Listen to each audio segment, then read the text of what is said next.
Hello, ladies and gentlemen, and welcome to another episode of Tigers Talk Rugby. Before we get started, I'd like to thank Tiger Vision for their facilities and their equipment, and we love doing this every week. So, on that note, I'm Ethan Richards. And I'm CJ Bakel. And we're your hosts. So today we just want to talk a little bit about some rugby news going on. It'll be a little bit shorter episode than usual, but it's a good, good compact, lots of information coming through. Absolutely. So let's first start off with a big headline for today, is that the Saracens are set to drop appeal against the fine and points penalty for the salary cap breach that they had. Yeah, so on Monday, which for us recording this is tomorrow, but for our listeners it will be in the past, they are expected to tell Premiership Rugby that they will not be taking further matter for the punishment. I guess they believe that the punishment that they're receiving is just not enough to justify the cost of the appeal. So that's Which pretty big. is kind of wild that they're accepting this fate, because it is a $5.4 million fine, or £1 million fine, not dollar, pound fine, and a 35-point penalty. So if 35 points with the current standing of the Premiership, that would put them 26 points behind Leicester at a total of negative 22 points overall. Yeah, that's almost a death sentence. It's a death penalty type deal. Yeah, but Saracens are successful. Clearly, they won last year. Yeah. And is this a question? Like, do you think that this puts them at the bottom of the table? Oh yeah, it's for the relegation. For at the end of the season, after the 22 rounds, do you think this is it for them? So you and I discussed this earlier. It's very much possible that if they're at the bottom of the table, they get relegated, and this this punishment is basically a death sentence for them. You truly feel that this is a death sentence? Well, if that's the case, if they do end up getting relegated, they're done. It's over. The club of Saracens is probably going to end up taking a few years to figure themselves out again, because once you get relegated to the second division, then they're going to have to work their way up back into the first division. Maybe they're not going to have enough money to be able to put out the sides that they want, so they might struggle. You see a lot of it in in soccer. It sometimes happens in soccer where a team will go bankrupt, or they have a punishment that they have to take on like that, and then they end up getting relegated a couple divisions, and then they never come back up to the glory that they once had. So yeah. I would be very saddened if Saracens, that ends up happening to Saracens, because Saracens is kind of they're a big moneymaker for the Premiership. Yeah, so to almost counter your point of it being a death sentence, iNews released an article putting Saracens' last 10 seasons together to see if they would survive with the 35-point deduction. And they would not have been relegated in any of their last 10 seasons with this punishment. Really? Yeah. So it's but again, those were the last 10 seasons, and this is this year. So obviously, getting a fine like this, you can look and be it's do you lose big name players? Do you lose some of these players who are clearly the reason why the salary cap broke? Yeah. Do you lose morale for the club because now every time they look at the table, they're negative points? They're negative 26, or excuse me, 26 behind the next highest team. Yeah. Negative 22 in the standings. Is that a morale crusher? I know for you, playing in the D1A, if you knew you're getting penalized and you're never going to see the top 25 ever for the rest of the season. Or University of Colorado, where they're not allowed to make it in the playoffs, even though they're a very solid side. Mm-hmm. Yeah, That's definitely a confidence, like, I don't know, slasher, I guess. Like you're looking at that and it's like, oh gosh, like it sucks to be at the bottom of the table. But again, you can't look at the results a lot. You have to look at the process. So I think for Saracens, their goal for this next year, because it is still very, very early on in the season, round 4 of 22. Yeah. And then this week it wasn't Premiership, it was the European. Yeah, so they got time to to gain those points and then make it back. But like we said, it's going to be definitely difficult, and who knows what happens. Saracens, they knew going into the season, they kind of knew that this was going to happen. Mm-hmm. So it's just depending on how they're going to actually react to the result happen and the punishment actually being in place. So my question, I guess the overarching question here is, do they get relegated? That's a good point. I think that with their big name players, and if they keep them all out there like they always do, they probably won't get relegated because they're only 22 points behind. So what's that? Like, how many points do you need? Like for every behind. Or 26 behind. So that's what, like, you need to win like 10 games to probably, if theoretically Leicester were to lose all their the next 10 games, and the Saracens won the next 10 games, basically they're above Leicester. So they just need they're basically 10 games behind. So like in baseball, they're like 10 games behind the last place team. So I'm gonna have to agree with you. I don't think that they get relegated. Coming off of a championship season, knowing that as a program they would have survived all of the last 10 seasons with a punishment like this, I don't feasibly see them getting relegated. I feasibly see a team like Leicester at the bottom of the table not having the success that Saracens could have, and them ending up below on the tables. Which sucks in my in my eyes. Yeah, it sucks, but also there's a silver lining to this, that now we can see the rest of the teams have a shot to win the title. Yeah, because there's no way Saracens makes it. Because you remember last year's final. Like last year's final was a very one-sided Saracens W. Although going in, it didn't seem that way. Yeah. Going in, you were like, this is going to be a great final. And it didn't, the final didn't turn out that way. But like, it seemed that way. I'd be excited to see more teams making the playoffs and it be completely different from last year. If Exeter doesn't make it and it's 2 new teams in the Premiership final this year, it would be fun. It'd be fun to watch for me. I'd love to see Bath up there, but again, that's some bias. You know what? And they haven't had much success so far. They're 2-2 in the Premiership, and then they just lost to Ulster in the European Championship. So you know what? I'd like it. Yeah, that was a close one. It was tough loss, but you know what I would like is to see Bristol make some noise. Bristol make more Bears. noise. Like, so right now, not a lot of everybody else's team. Like the other teams, they don't have a lot of their key players, but Bristol has a lot of their key players. So I'd like to see them make some noise.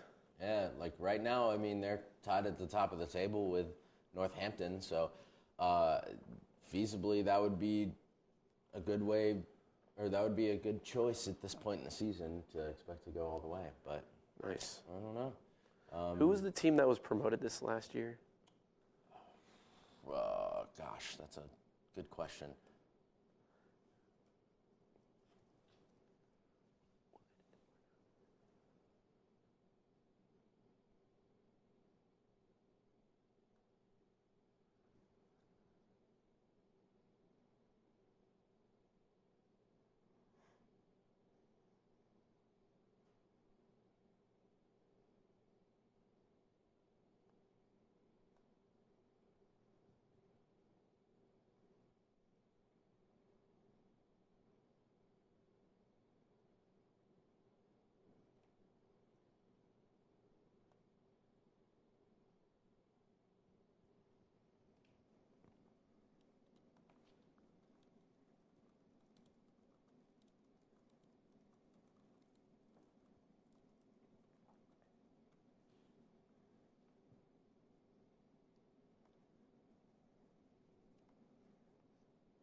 London Irish were promoted because they won the RFU last year.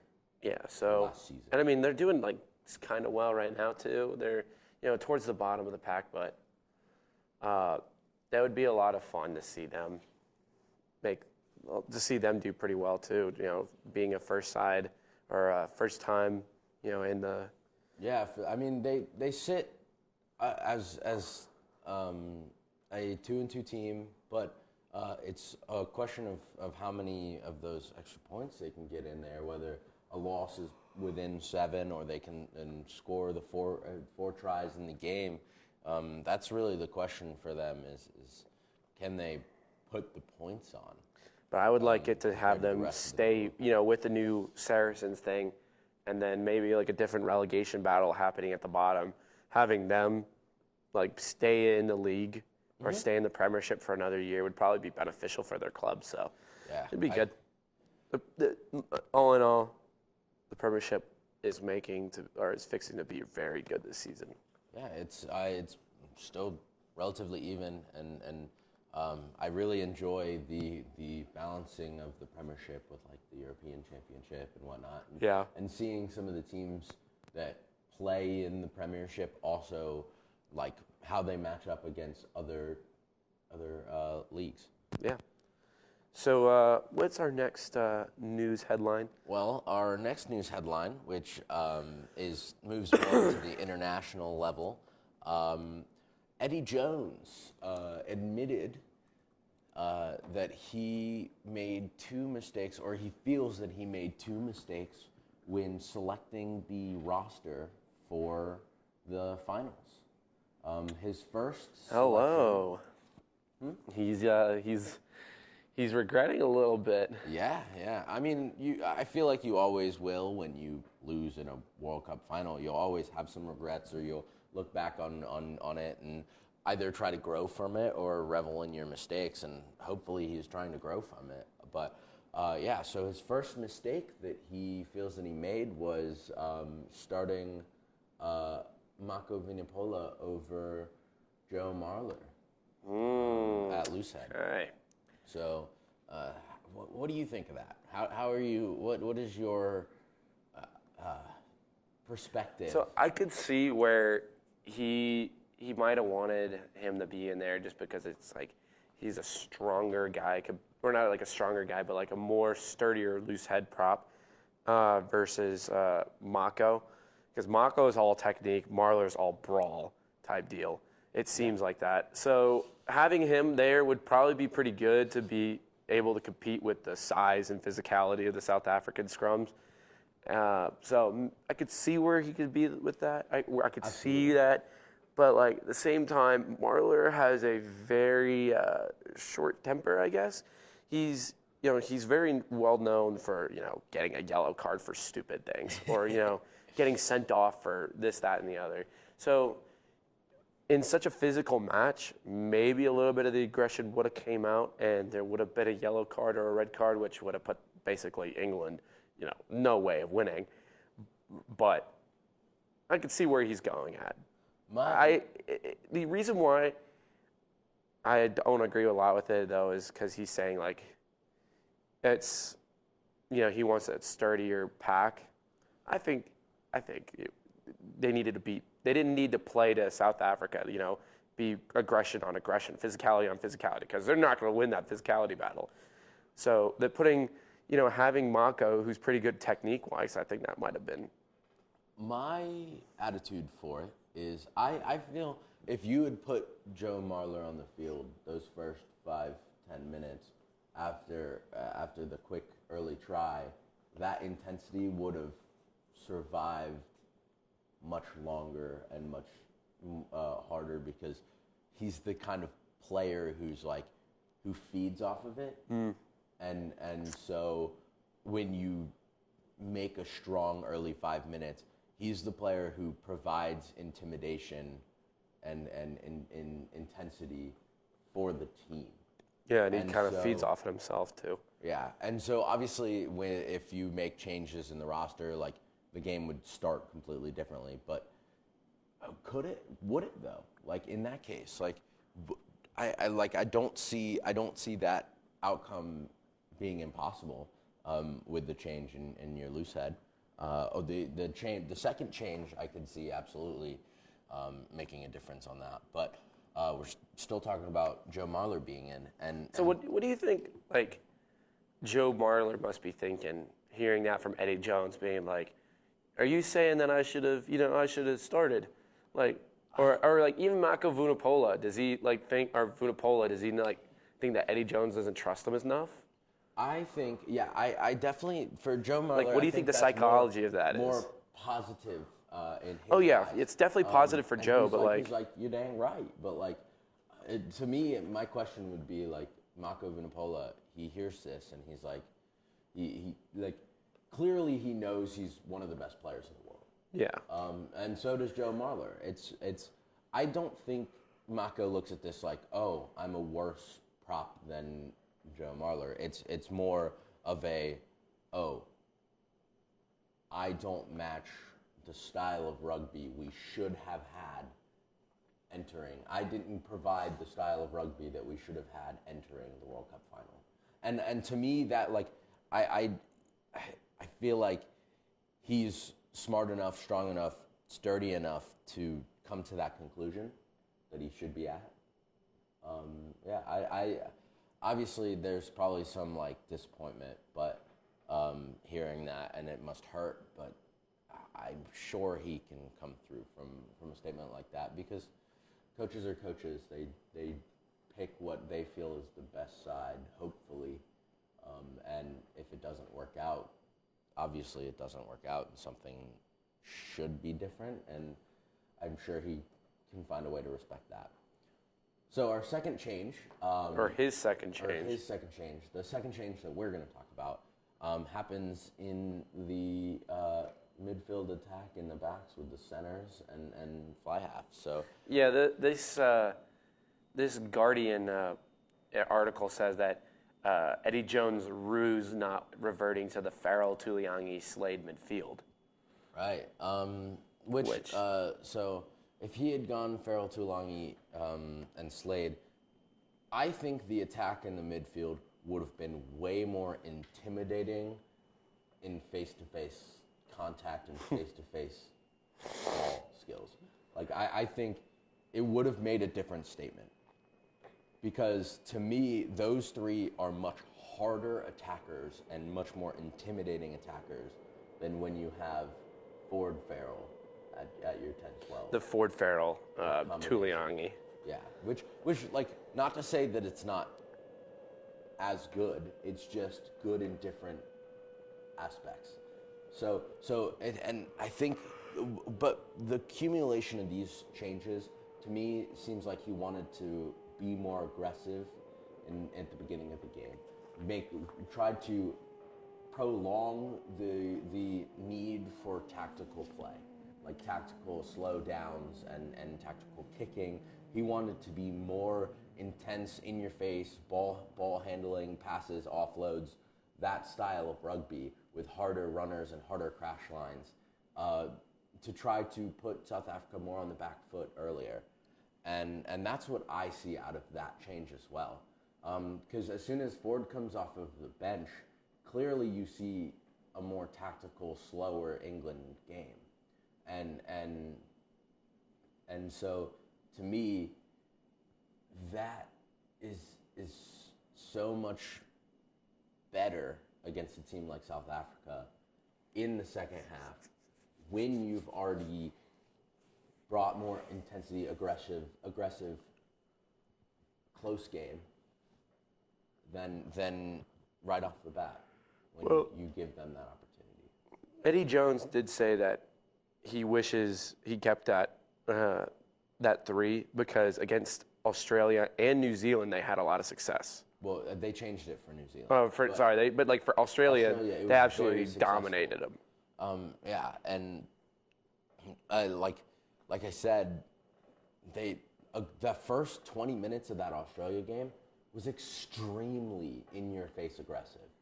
And I guarantee you, if they had gone for that same perspective and that same style, that game would have been different. You think that if they played an aggressive match against South Africa, like aggression on aggression, they would have probably had a little bit different of a... I think it would have absolutely had a different outcome. I don't want to say like, oh, that gives England a victory, but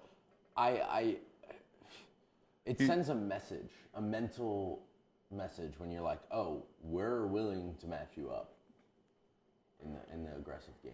Yeah, because I mean, like South Africa is hands down like the most aggressive like team in the world. Right, and you saw during the final, like their kicking game is really strong. Mm-hmm. And England, with what they started, they didn't have the kicking game, or they didn't have the aggression game and the kicking game. They chose to try to outkick a team that could reciprocate. So, but yeah, I mean, once again, all of this is in hindsight, and hindsight is it's 2020, as they always say. But I mean, like Eddie Jones said that he said he got it badly wrong, but hindsight is a wonderful teacher. Yeah. So clearly he wants to learn something from this and develop from this. I mean, you can't fault the man for bringing an England side to the World Cup finals and losing it. Like, clearly he's a very successful coach because you see what he. I mean, he's programs. Yeah, he takes programs to the World Cup finals. It seems. It's so like I don't think this is like these changes and admitting his failures is like we need to get rid of him. I think it's more you should give him more respect because he's like, I made mistakes in the World Cup finals, but I'm going to learn from it and I'm going to get better from it. Nice. So that's I feel like I've said all I need to say about it. Yeah, I don't really have much to say about it. When it comes to him like admitting his mistake, it's I guess like I can give him a little bit of respect, but I don't know if he should be publicly saying like, oh crap, I made a mistake doing the X, Y, and Z. But I do have to show him like a little bit of respect that he's wanting to learn.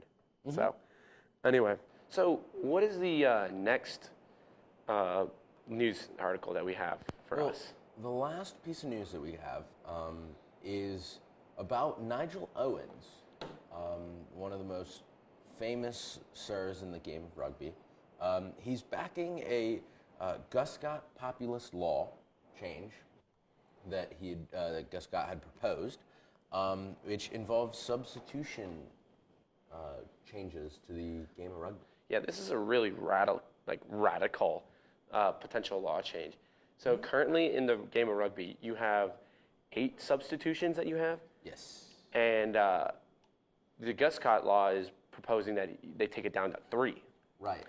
So not only 8 substitutions, that's one with injury and whatnot as well. It changes it, but his law is like specifically 3 substitutions.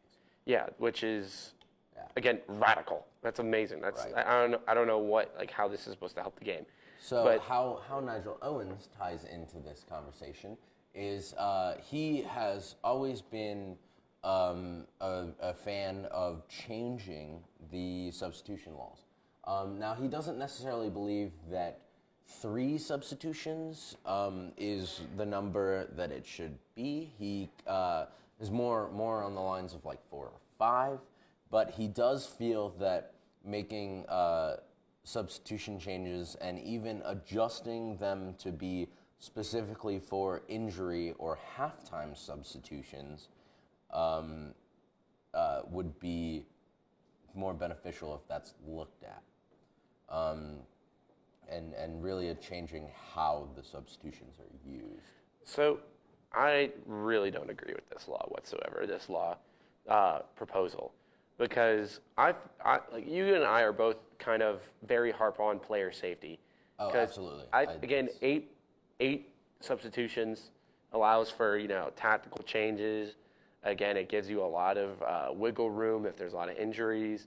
So, I see where he's going at, or where like Nigel and Gus Scott are going at to remove the players who like fake injuries, but I'd rather be safe than sorry. Right. So what CJ is referencing is Nigel stated if you risk taking somebody off that's not injured and another player who comes on gets injured, the other player's out of the equation. This will help close the loophole if players are not genuinely injured. Excuse me. And so he's kind of just like saying like, oh, we get rid of all those fake injuries and we get rid of dealing with those problems. But in my eyes, like, I don't see that as a major problem within rugby. Like, do you? See, I've never seen it. Again, we're not on the field a lot. We're not referees, and we don't see it a lot. But I've never experienced somebody faking an injury. Mm-hmm. I don't like the injuries. Not in rugby. I've seen it. Like, it's not frequent, at least. Yeah. Like, it's definitely. I'm sure it's happened, and I'm sure it happened recently. But in my eyes, I don't see it as like a systematic problem within the game of rugby, in which allows players to go off the field and who aren't genuinely injured and allow rest time and whatnot. I don't see that as a systematic problem within the game. Yeah, and like, it's not really a systematic problem, and we always go back to the always question, like, what if somebody else gets hurt? Like, what if after the 4 substitutions have been made, what if somebody else gets hurt, and then they're at risk of getting even more hurt? Yeah, and Nigel does talk about that. So for the record, the information I'm getting comes from Rugby Pass, and so they've a couple quotes I'm pulling from. The other quote that I want to talk about is that he does reference like that player safety is important, and that quote, we need to make sure we don't put any players on the field in jeopardy by forcing them to play on with an injury and put themselves at risk for a more serious injury. And so, in my eyes, though, like, dropping to 4 subs or 5 subs does that. Yeah, it does that. Inherently, which it's players are expected to go 80 at that point. Every single player on the field is expected, whether they mess up their ankle or mess up their wrist or whatever their injury is, like, at that point you're expecting, like, oh, play through it. And yes, there are cases where play through it is the mentality and should be the mentality, but at the highest level of rugby, I would prefer player safety. I would rather be able to see players like Anthony Watson, who's relatively new to rugby scene internationally in the last couple of years. I want to see him for the next decade.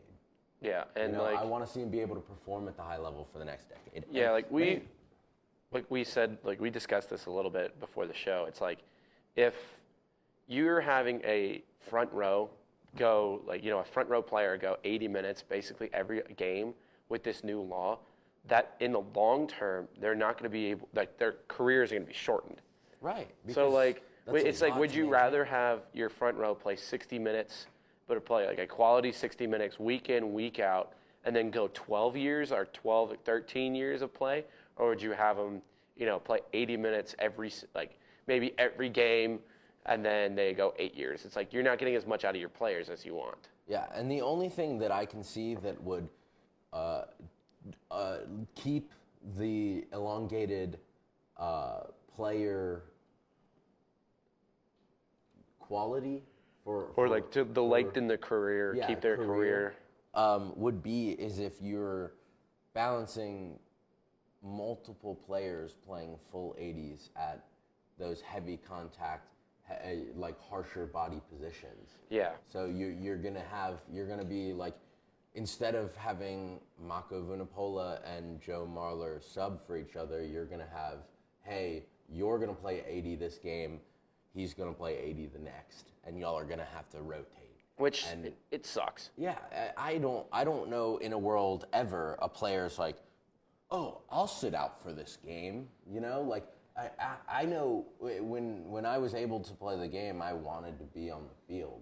Yeah. I was on the field, like, I wanted to be able to at least partake in every single game. And like, you hear it a lot in like basketball nowadays in the NBA with load management and load sharing, that all of these players are, not playing. So like Greg Popovich, one of the, the famous basketball coach for the San Antonio Spurs, he kind of like made it up that, players should like sit out a certain number of games to give like themselves a little rest. But I think for rugby, the mentality for a rugby player is like, I'm going to play and I'm going to make an impact on the field at all, like whenever I can. Mm-hmm. Versus where in basketball, like you can give up a few games if you can lose a couple games and be fine. The seasons are not like Premiership rugby has 20 rounds. Right. Like basketball has 82 games. 82 games. Yeah. Like, that's the quantity of games is different. When there are less games, they get valued more, and that's pretty common across every sport. That's pretty standard, like focus is so when you only get those like 22 Premiership games and those however many European Championship games if you're in one of the clubs that does both and like.